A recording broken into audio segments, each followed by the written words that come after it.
welcome to the show. I am your host, Bryan Lee Whatley.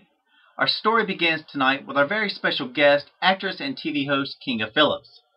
Kinga is a Polish-American film and television actress and has hosted for a variety of networks including USA, AMC, Food Network, Current TV, Fox Sports, and Sci-Fi.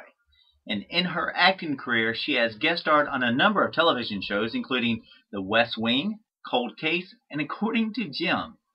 She has also appeared in several films such as Tomcats and Torque, and can be seen as Austin Powers' mother in the 2002 film Austin Powers and Goldmember, where, in a flashback, she and an infant Powers are blown up by enemy agents in the family car. Philipps was one of those original hosts of Current TV, where she hosted Google Current, which was a daily comedic look at what the world is searching for online. And in 2011, she joined Sci-Fi's network on their hit show Legend Quest, which is a fast-paced action-adventure series where her and her co-host Ashley Cowie travel the world in search of some of history's greatest and most mysterious artifacts. And amongst all of this, she has several more things coming out very soon. Kinga is one of those women where, as you get to know her, she is amazingly strong-willed, intelligent, talented, athletic, dramatic, funny, and overall a very beautiful person. And as you listen to our interview, I know you will agree. Our musical guest tonight is Joe Galaxy with one of my favorites of his song, and very fitting for Kinga and the show, is Crazy Sexy. So please sit back, relax, and enjoy the show. Welcome, Kinga. How are you doing? Well, Bryan, thank you so much. I'm honored to be here, and that is an incredible introduction. I thank you sincerely for that. Most definitely. Well, it's just honesty coming from the heart. Just from your work and everything that you do, it's just all-inspiring. So you're a pleasure to watch and just kind of follow in terms of your work. So besides the little bit that I mentioned, tell us a little bit more about yourself, if you don't mind. Well, I think you hit on the main points. I'm definitely a Polish-American actress by way of Oklahoma, now living in LA. So it's a weird transition from Warsaw, Poland to Bartlesville, Oklahoma to Malibu, California. And, I have been in the TV, film, hosting industry for going on 12 years now, and I have absolutely no regrets. I've had a wonderful, wonderful time, and I'm always looking forward to see what's next. Well, I also heard that you went to Auburn University. I did. I was there for a year, and I loved it. Beautiful campus, great school, amazing people. That's right in my neck of the woods. We're broadcasting here out of Mobile, Alabama.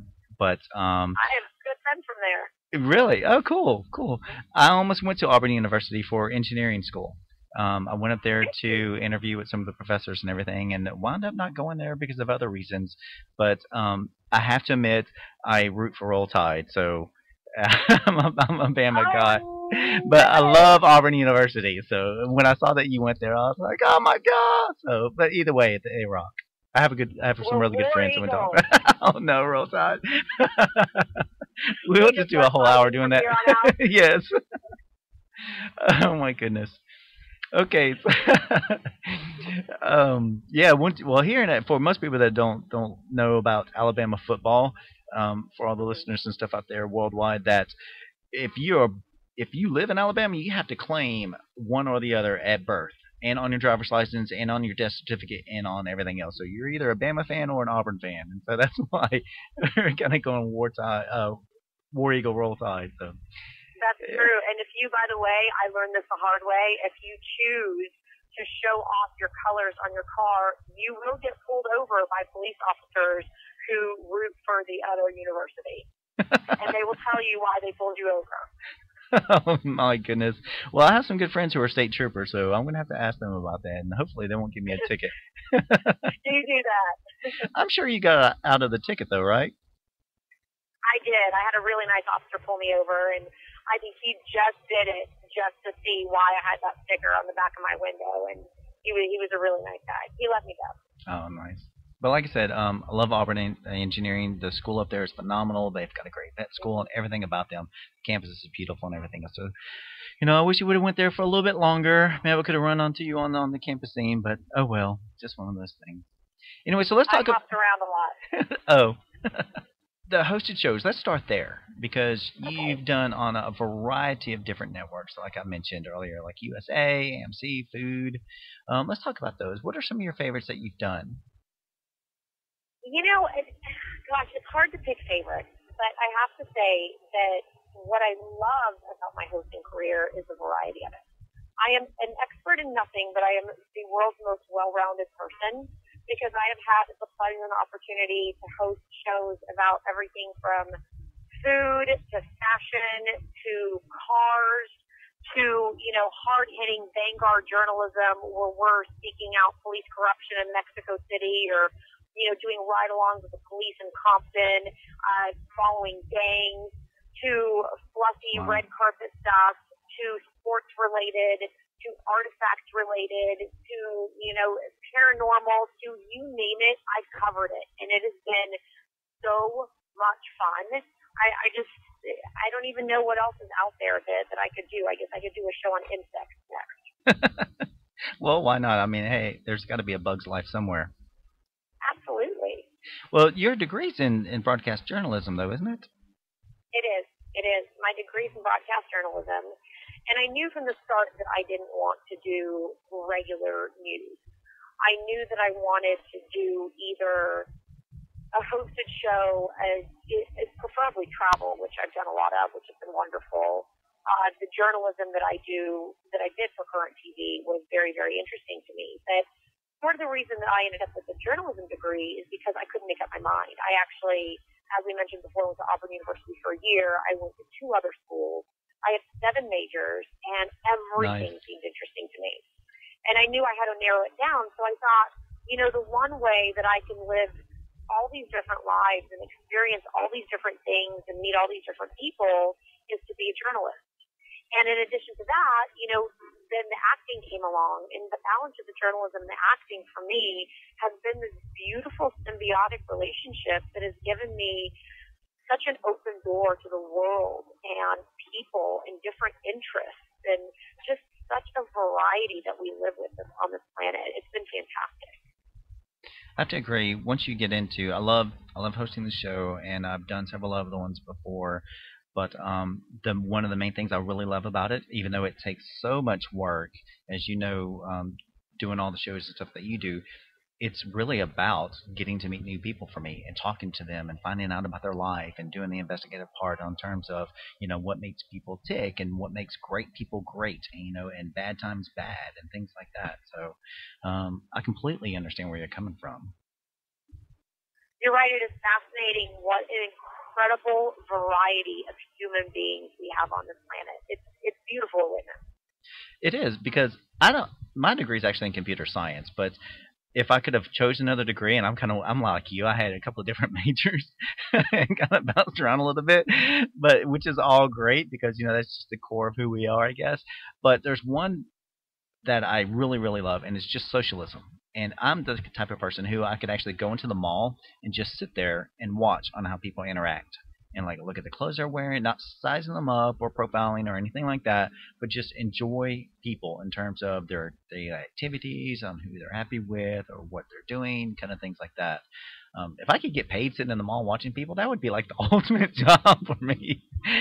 But it's so interesting. I couldn't agree with you more. I do the exact same thing in airports. I love hanging out in airports and just being curious about where people are coming from, where they're going, what they're doing. It's such a fascinating thing to me. And then the step up from getting to people watch is to get to talk to them and interview them. And the quirks that people have, the passions that people have. The show that I'm doing now for National Geographic, America's Lost Treasures, one of the women that was our expert on the show came to me afterwards and said, I want to give you a gift. You might think this is a little weird, but this is my passion. And she gave me a glass eyeball because she collects glass eyeballs. And I thought, wow, that is the coolest thing ever. Who would have ever thought that this nice little woman collects glass eyeballs? And now I have one, thanks to her. Oh, that rocks. I love that. I don't think anybody's ever given me a glass eyeball, but if they did, I would so greatly honor it and hold on to it for dear life and not drop it. I was very honored. I was very, very honored. So your acting career, what got you let's go a little bit more into that as well, because you've done some of this. Well, not some of this. You've done a lot of it in terms of like television shows and things, in terms of like West Wing, Cold Case, According to Jim, which is hilarious, the parts you did on there, and NCIS. What got you into the acting part? I mean, just really, really into it. I have to say again that it was that balance between the journalism and the acting, and it was so interesting to me because as a journalist, I've had the opportunity to travel the world with shows like Legend Quest, meet people from all over the place. And in the acting side of things, I've had the opportunity to play these people. And like we mentioned before, there are so many interesting people with just fascinating personalities, with quirks, with high points and low points. And the obvious next step for me as basically a student of humanity and of life was to try to embody these people and to play them and to do them justice, whether they are a real character or, a fictional one that comes off of the pages of someone's script. It is such a joy and a pleasure to bring these characters to life, to breathe life into them. The writers do that, the producers, the director, and then we as actors get to be a part of that process as well. So it is such a neat thing. Now, I've done a couple of plays as well, and done one or two different shows. And I consider myself, I'm not a professional actor like you or anything, but I consider myself a kind of a method actor. When I absorb into a character, I mean, I just completely get lost into it. And it was interesting you were talking about hosting the shows and meeting new people and bringing that type of personality and whatever their nuances into yourself and for you to play that role. Do you find yourself doing that once you meet somebody and you're studying for a role and you got to play like somebody crazy or psycho or something? You're like, how do I really get this character? And how do I live this character? Do you find yourself doing that? I find that for me, the process of creating a character is a lot about experience. And the opportunities that I've had to meet all these different characters, to really have my eyes open, to observe, to constantly be watching people. When you create a character, a fictional one, you're starting from scratch. But you're layering that character with all the past experiences that you've had and people that you've met, that you've been around, that you've talked to, that you've interviewed, for example, in the world of journalism. So the method that it is for me to bring a character to life is to really pull from my own experiences who I can layer with. And of course there are certain characters that you really have to develop it in your own mind. I mean, for this film that we did called Seasons Remembrance, I played a woman who has schizophrenia and multiple personality disorder, and in her darkest of personalities, she was a serial killer. And I have to say, I have never met anyone like that. I have never even interviewed a serial killer. And so I really had to start from scratch. I did a lot of development on schizophrenia, on multiple personality disorder. I read books, I studied, I went to this really fascinating museum we have in Los Angeles on the subject. But then the actual creation of the character, who she was, especially her darkest side, I didn't really have a reference point for that. That had to be created from scratch. Well, one of the roles I was actually going to ask you about was this particular one, Susan's Remembrance, because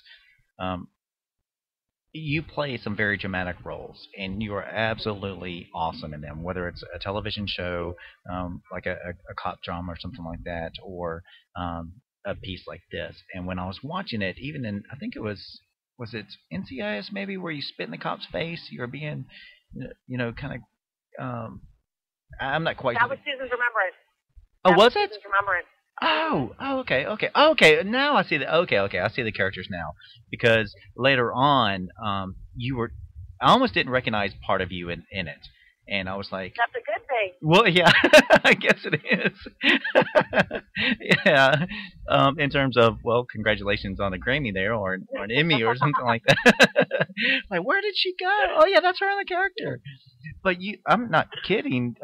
And this is strange for me to say this, but you were crazy sexy in that movie, because you got so much into that part. Because you looked certifiable in the piece, but your beauty and everything else. And I'm sitting there going, holy cow, could somebody actually be like this? And it was so real looking. It was amazing. Well, that is a huge, huge compliment, and I profoundly thank you for that, because it's amazing to hear that. And, you know, part of what I love about acting is to really disappear into these characters. And you're right, you know, you had a really interesting point that I have a lot of these dramatic pieces in my background. And the funny thing is, my friends always laugh because I am this light, fluffy person. Like, I love to laugh. I'm silly. You know, I'm happy. And then when I go into my acting world, I gravitate towards these really, really dark pieces. And I don't know what it is. Like, I think maybe it's kind of the balance of life, because my actual life is so happy and so good and so positive that there's something really fascinating to me about the dark extreme of humanity. And it's an interesting bit of research that goes into those types of characters. And I mean, trust me, I love the comedy as well. Like, I love the sketch comedy and the slapstick, and I love the scripted comedy. Like, I enjoy that so much. But ever since I came to Los Angeles 12 years ago, I somehow gravitated towards those more intense pieces. And part of it, I think, is the simple fact that as a woman in this town, you know, when I have naturally blonde hair. And when I started out, I was very stereotyped as like, oh, the cute girl next door, and you get to play the girlfriend and the girl at the bar that everyone hits on, and it's very light, fluffy stuff. And that was fun for about 5 minutes. And then as an actor who really considers this a craft of creativity, I thought, okay, I need to find a way to actually be able to get these deeper, more profound characters. And when I did Austin Powers and Goldmember, they dyed my hair slightly darker, and I thought, wow, this is cool, I want to do this. And I did. I dyed my hair really dark, and immediately I went from playing like this girl next door, this really fluffy character, to playing power agents and lawyers and these crazy women, and I thought, whoa, this is fun. Like, these are the characters that you know, I want to be a part of. And to this day, like, the roles that are offered to me and the ones I just must do well in when I take meetings for them are these kind of darker, edgier, funkier, kind of offbeat roles, and I love it. You know, you're right when you mentioned earlier about having a bubbly personality, because whenever you look at some of your other clips and things like that, you can kind of tell that exudes out of you without a doubt. And so I guess maybe that's why it gets so intense for me to watch you doing such an intense piece, is because you don't seem like that type of person at all. And some people are just kind of dark within themselves anyway, and you're like, oh, okay, yeah, they can play a dark role. That's a piece of cake for them. But whenever they play a dark role and you've got this bright personality and that you know that just eludes happiness, then whenever you get into that dark role, you're like, holy cow, you know, it's just amazing to be able to do that. So yeah, because even your comedy stuff that I've seen you do, it's hilarious. And I've always wondered, I mean, I'm kind of torn between, you know, when you play the lawyer, and I'm going, oh, I want her on my, you know, legal defense or whatever else, because she just kicked butt in that piece, to some of the comedy pieces I see you do. And I'm like, why don't you do more comedy pieces? But you do a good bit of them. But the ones I really, really like is just when you just like, raw, just get into the whole, I'm going to win a Grammy off this piece. And,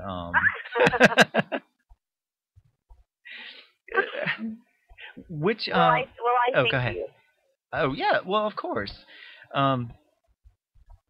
Which do you really like to do better? Comedy or drama? Yeah, between comedy or drama. Oh my gosh, that is a tough question. That is, I mean, that's like saying, do you like steak or ice cream? I love both. They just, you know, seem to, they fit in better I've never heard at that different before. times. I love both. I have to say, I can't even pick. And the truth is, I love the variety. I'm one of those people who needs a constant bombardment of stimuli to keep myself interested. I think it's why I travel. I think it's why I do the journalism. It's why I do the acting. And it's why I gravitate towards the dark roles. And then I balance that with like silly, ridiculous slapstick comedy where I'm wearing a mullet and running around. You know, I love variety. And to me, I've also always gravitated towards the film world versus TV. For most actors, it would be such a gift and a blessing to get on a hit sitcom or just a hit series, a 1-hour drama, whatever it is. And do that for 10 years because that is a regular paycheck, that is steady work. Yeah, but I have to say that for me, I don't think I would choose that route. For me, I love the film world because no matter how awesome the character you're playing, I think eventually I would burn out on playing the same character. And when you do a film, you get to put all of yourself into a character for, however long it is, a couple weeks, a couple months, and then you release that and you move on. Kind of like the only analogy I can use is when I was in high school, I ran track, and I could never do distance, but I was a phenomenal sprinter. Like I could do the 100-meter dash, I could do the 200-meter dash, and I think that's such an example of my personality is that I want to put everything into something immediately, just blow it out, and then move on to something else. Where when it comes to like endurance and distance and stamina, I immediately get distracted and get bored. So since you mentioned your movies and films, you were in Tomcats and Torque, which Torque was pretty cool. I like that one. But you also played in Austin Powers, and I don't understand on how you could get through Austin Powers without laughing as an actress. And you can't. I mean, everyone on that set was so funny and so talented and so awesome that you are going to laugh your way through it. So let's just say there were multiple takes of every scene. No, are there some of them that you have laying around where you just kind of go back and watch again and watch again and watch again? Or just think about that you can share with us some behind the scenes kind of things about like, what the heck did Austin Powers do on this one? And just redoes it.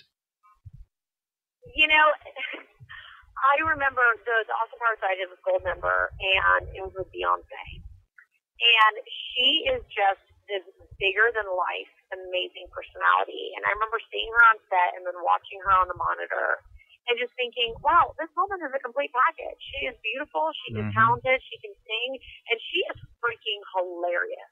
Beyonce is? Mike Myers is, yes, Beyonce. And that's the funny thing. It's like Mike Myers, of course, the man is hilarious. He's so funny. He is such a nice guy. But Beyonce is a really, really funny woman.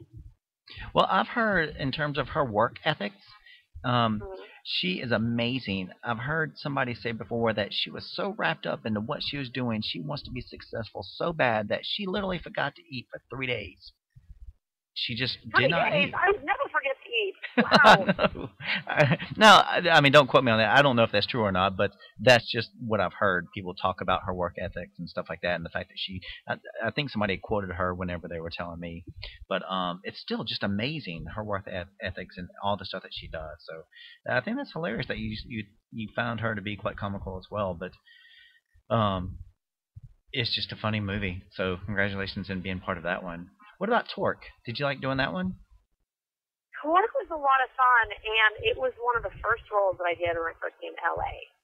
So the funny story about Torque and what I learned very quickly about the world of acting is that, especially in films, what you do is not generally what ends up on the big screen because they overshoot so much.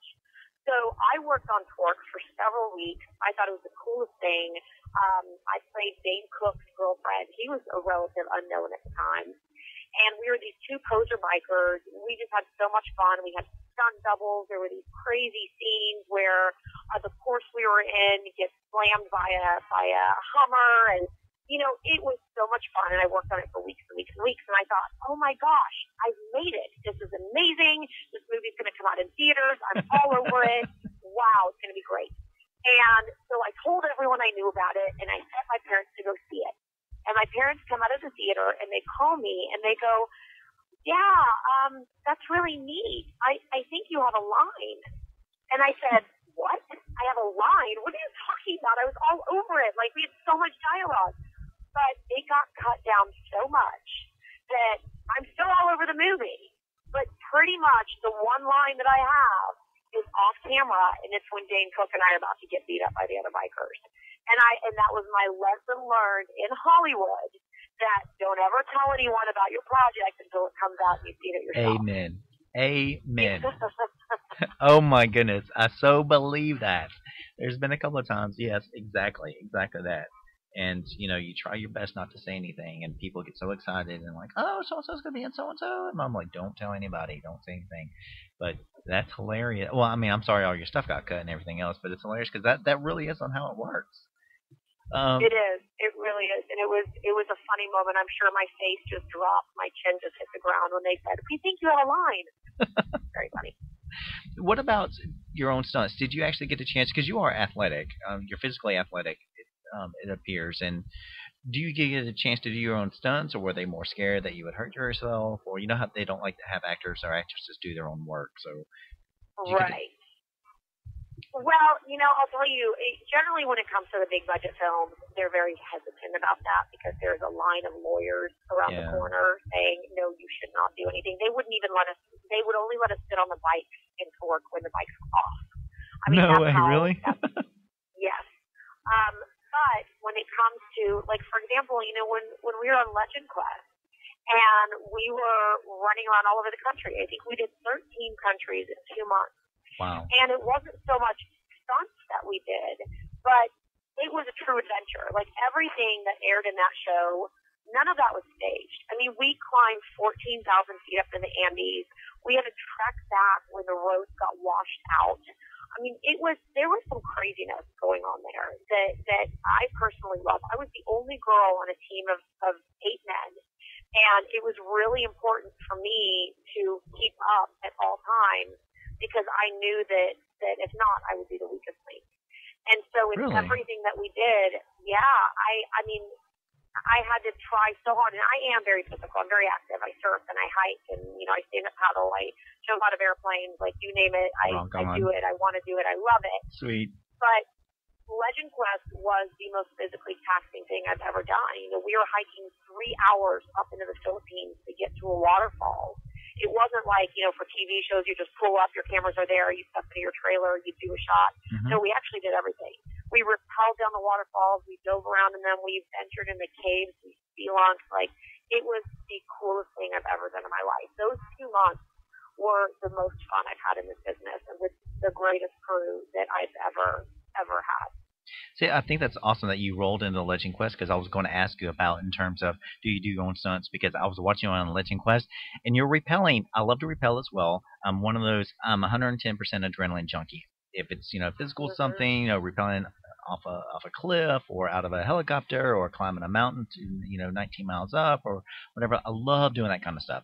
And so when I was watching you on Legend Quest, you're rappelling off the side of a mountain, and there's no way somebody could fake that. They can't put in another stunt in there. So that's what I was going to ask you about. You've got to have had fun doing that movie. I mean, doing that show, because it was so interesting.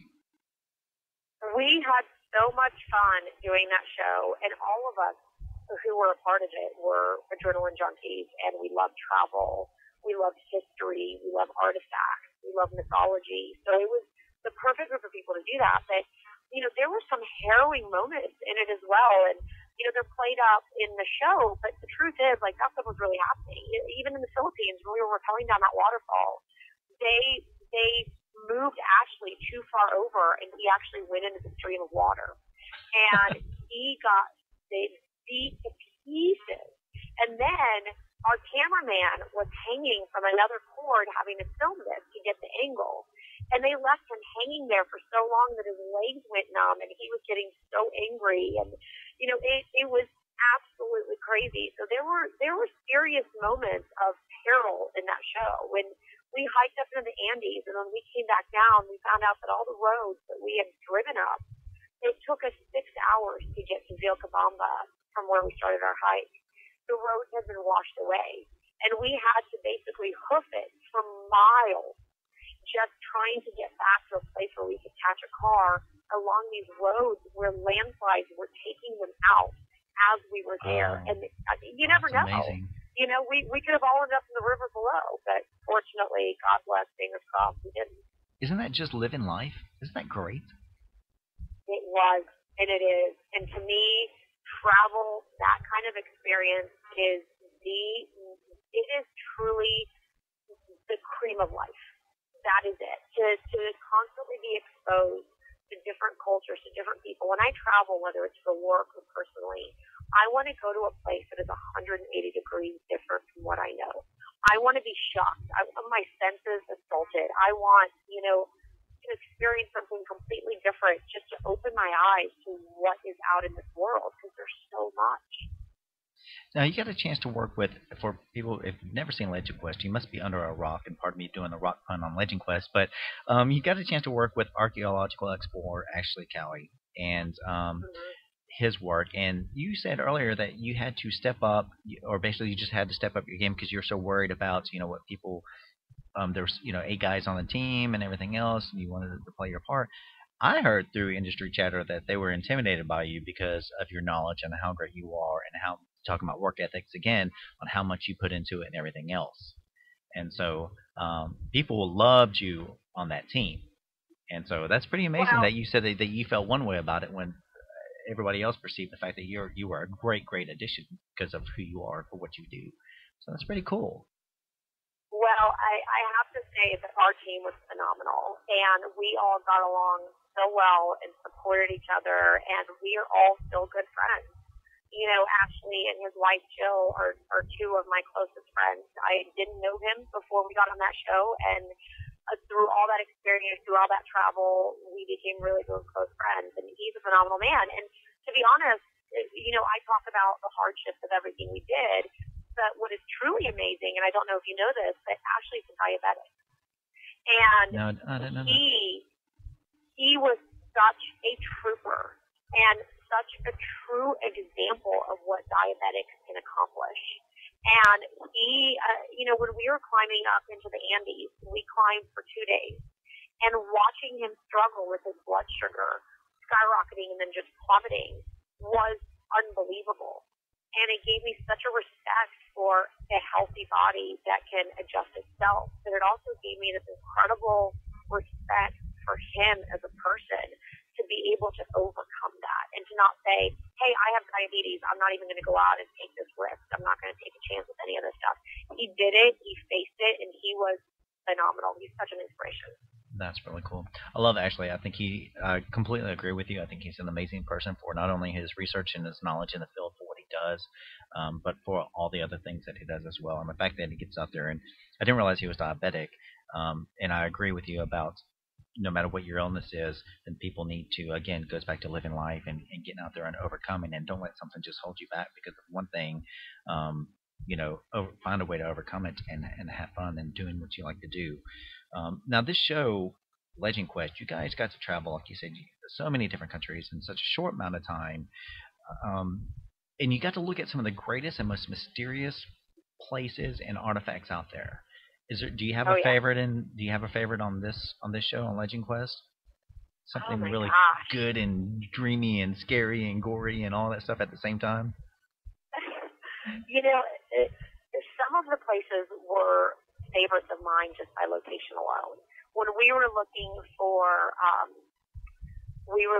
think this was Moses Staff, and we went to Petra.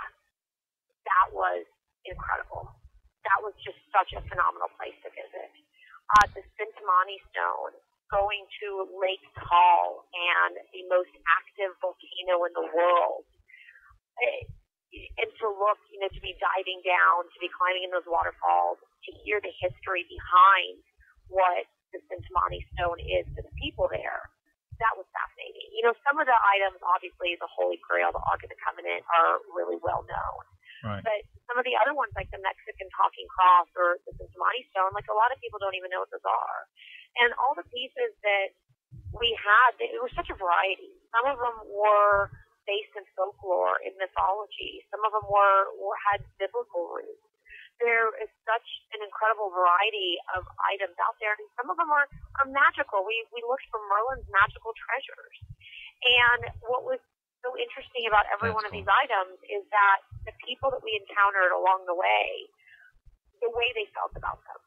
Some of these things were so profound to the people of the region that it was an interesting insight into what these people think, what they believe, what their foundations of belief system is. And the Solomon's Ring, I can't even pick a favorite. Like off the top of my head, like there's so many amazing places. Being in Scotland, going out to Iona Island, it just truly every experience was mind-blowing and breathtaking. Was there one of them that you thought going into it that there was no way I was going to do this one, and you had to be encouraged to or motivated to do it, just because of the sheer, I guess maybe the power of where it was you were going or what it was you were looking for or anything else? Was there anything that really scared you about that? You know, there was, when we were looking for, oh my gosh, which one was it? We were in Wewelsburg Castle in Germany, and we were dealing with the SS and their relationship with the occult. And I remember being in that castle and going down to the basement where they had the 12 pillars, and in the middle they had what was this flame where, the story goes, they used to burn SS officers, and then the other officers would sit around on the pillars and listen to what this man's ashes and his body burning in the flames had to say. And that entire place had such a dark feeling and such a dark energy. And anytime you involve yourself in something that has to do with the occult, it's just frightening. And that was a sphere of destiny that we were looking for there. And that was a really dark experience. Now, with a lot of people don't realize on how much the SS is with the occult, and from what I've never heard that story before in terms of the SS actually burning officers to their ashes. But I know that even Hitler went to psychics. He had this major psychic that he actually followed around and asked for advice and things like that. And so it was really, really into it. And I mean, look at what all they did, So, wow, that gives me goosebumps just thinking about it. It gave us goosebumps being there. I mean, that was the most emotionally taxing place that we visited. I mean, physically taxing.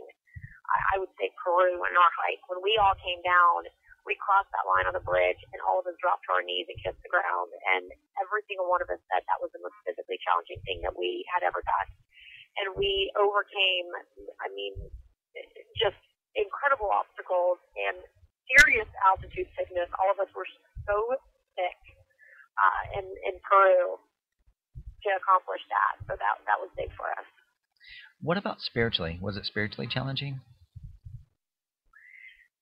I think travel is always spiritually, I don't know if I would say spiritually challenging. I would say spiritually enlightening. Oh, nice. Because you meet so many different people from so many different cultures and so many different belief systems.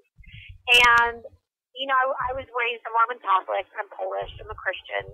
Nice. But I have this awareness of all the other beliefs that are out there, and they're all very beautiful to me. I've traveled the world. I've experienced them all. I've seen them all. I've studied them all. I've read books on them all. And I think it's always an enlightenment to me to meet these people around the world who have such a strong faith in whatever it is that their belief system is. Oh my goodness, I absolutely so 100% agree with you on that. So I'm glad to hear that you're a Catholic and a Christian and everything else as well. But no matter what your belief system is, and I've always said this before, no matter what you believe in and you wholeheartedly believe in it, then I'll completely respect you for it. So I think that's good. I think that's pretty cool. Absolutely, and I think it's a pleasure to learn about other people's beliefs. I think we should all maintain an openness, and that's something that travel does. It gives you a perspective. You don't feel like you live in a bubble of your own world, surrounded with the same people, the same beliefs as you. It's a really good thing to get out into the world and to learn about other people, about their beliefs, about their cultures, everything, even the food they eat. Well, you were on the Food Channel there. I was. One of my not-so-secret passions is food, and anyone who knows me well knows that I will eat anything. I'm also Polish. I mean, we grew up on pig's feet and tripe yummy. And all kinds of. I don't know if everyone agree with the sentiment of yummy. But that, as much as spirituality and a person's beliefs, what else is really deeply rooted in cultures is their food. And when you travel the world and you see what these other cultures eat, what they serve to their guests, it is almost as powerful as their religion. And I've always tried to be as open as absolutely possible to foods around the world. I mean, there are things that will blow your mind. When we were in the Philippines, we stopped at the side of the road, and the guys opened this, like, cooler, and they offered us something called, I believe it's called a balut. A balut? I think that's right. And it is a fertilized egg that's hard-boiled, that you eat it, and the baby duck or the baby chicken is already in there fully formed. So you're eating it with bones and feathers and everything. And I remember that day I wasn't feeling it, and I wasn't feeling great. Our medic, who's awesome, Matt, took one, ate it, and said, you know what, that was delicious. Very proud of him. Oh, cool. Well, you have this other new show that's coming up, and you mentioned it earlier, but I'd love to talk a little bit more about it. And it's called America's Lost Treasures, and it's for National Geographic. Can you tell us a little bit about that? Yeah, it's a lot of fun. It's a great show. Basically, the concept of the show is that the history of the United States of America is so young that it is entirely feasible that in the basements and attics and barns and backyards of people all across the country, there are incredibly important, historically significant items. And we want to see them.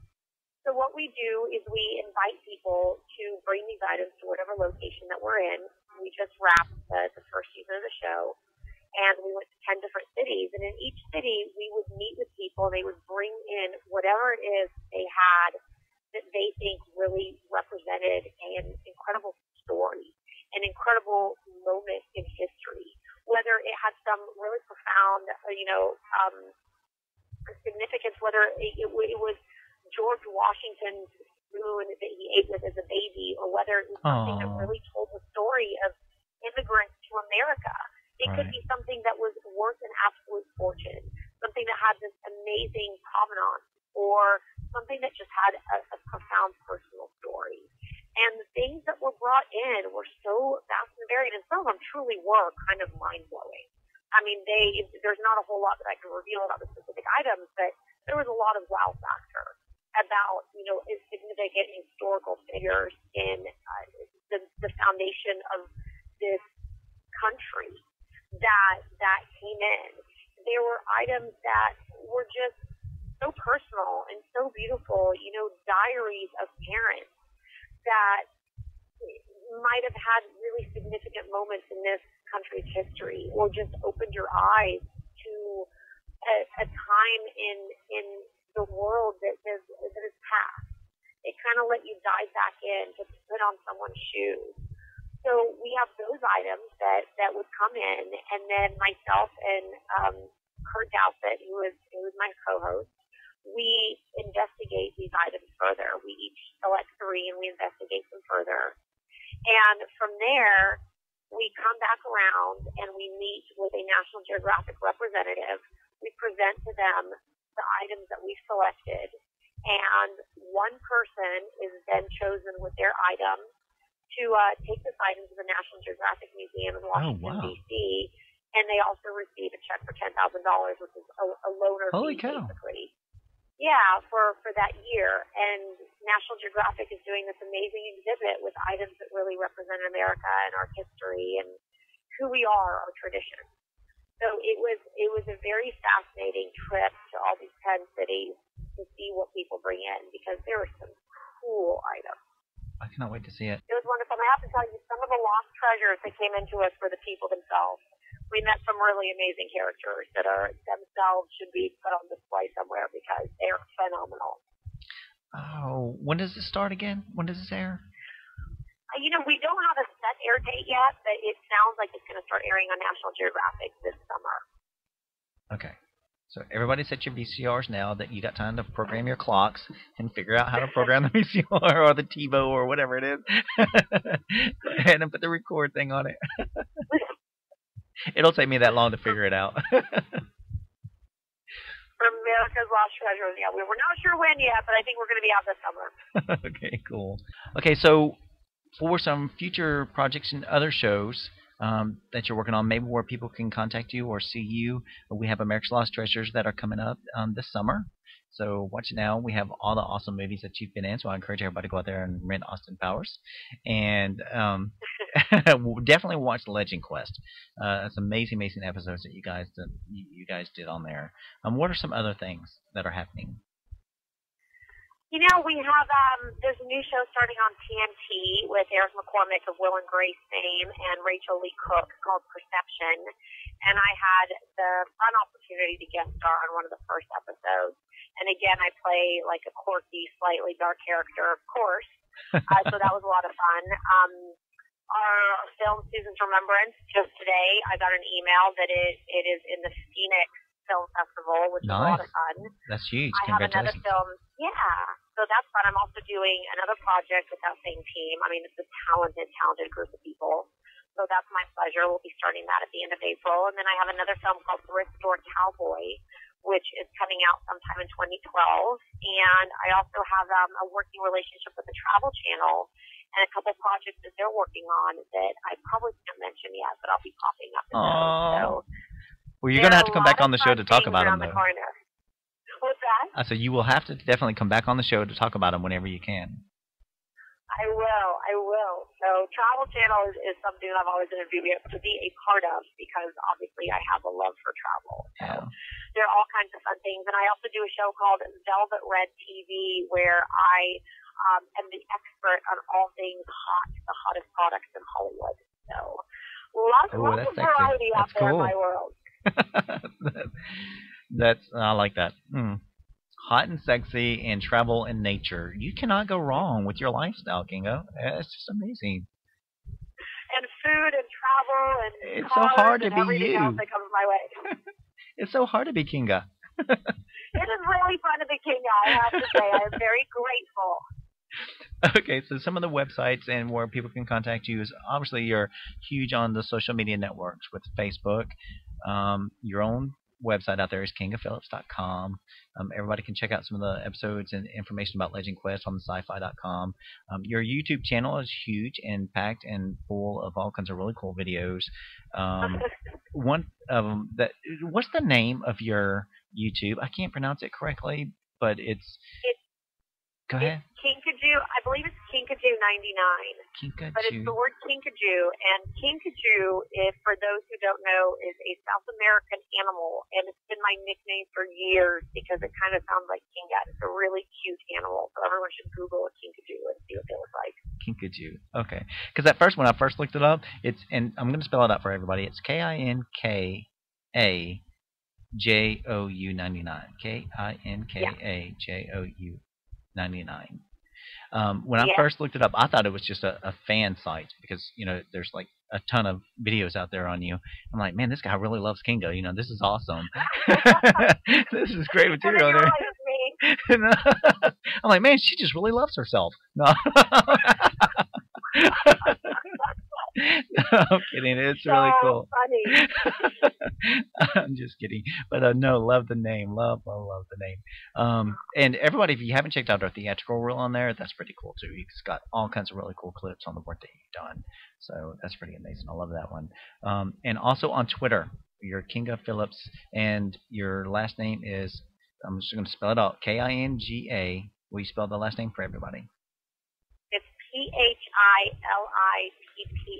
It is 1 L and 2 P's. I was telling Bryan it's a stage name because my real last name, Shpakevich, just doesn't fly. It's too complicated. So I actually took Philippians and Phillips out of Philippians in the Bible because it was my favorite verse for 4:13. What does that mean? 4:13. The verse says, I have learned the secret to be content in any and every situation, whether well fed or hungry, whether living in plenty or in want. I can do all things through him who gives me strength. And I thought that was the perfect verse for this business because you are always either living in plenty or in want. So it is, and you get strength from the man upstairs. So that's where my name Phillips came from, and that's why it's spelled with 1 L and 2 P's. That is so amazingly beautiful.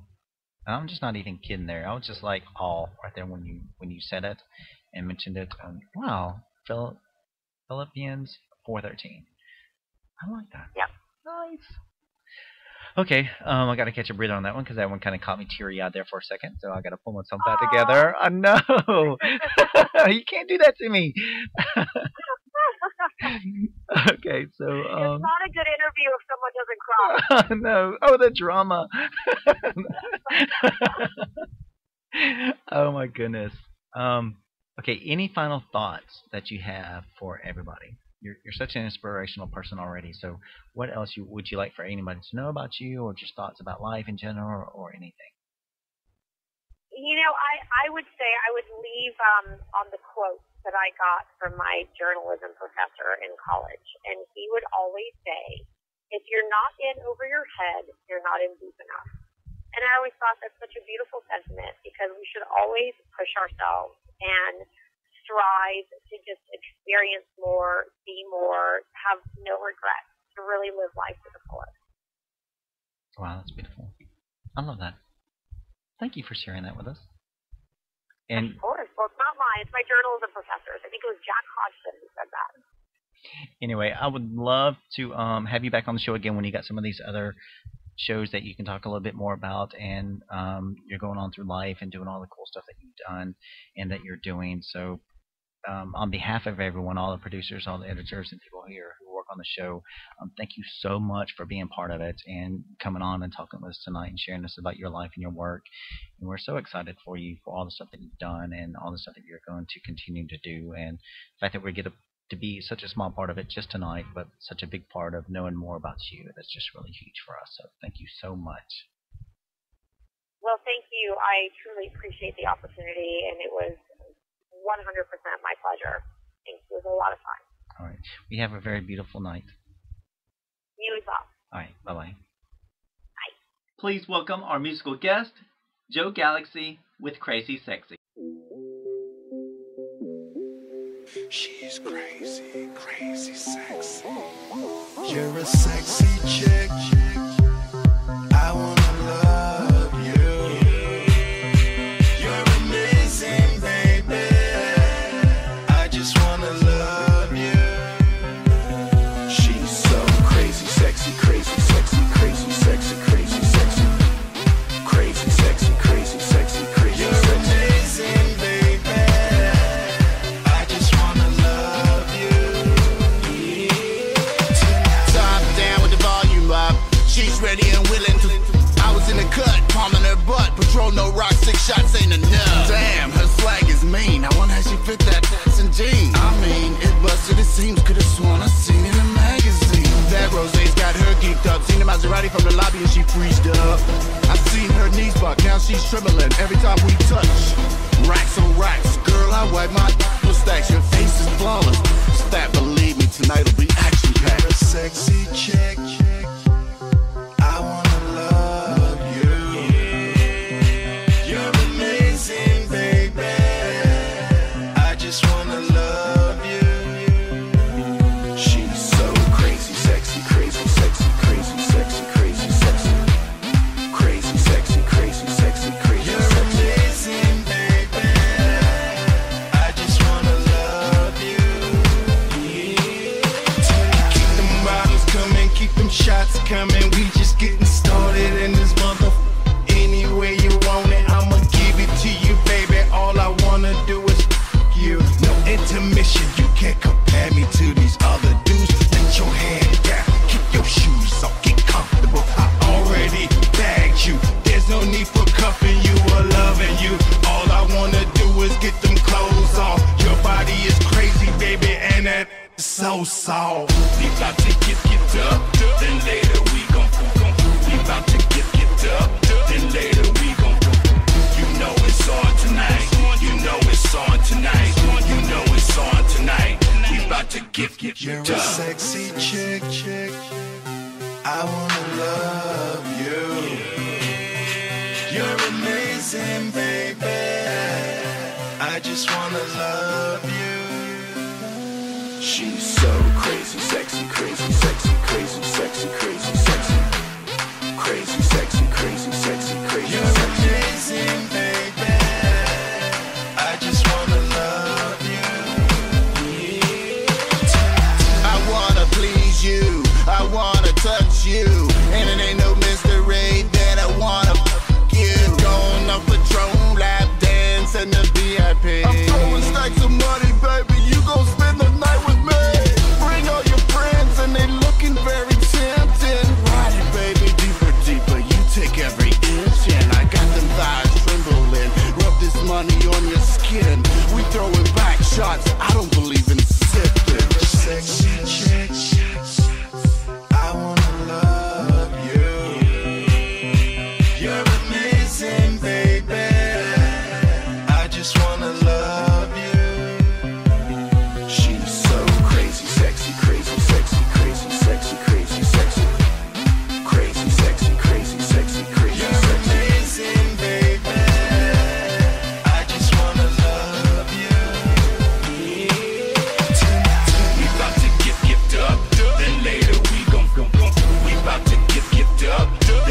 And now, a word from our sponsors.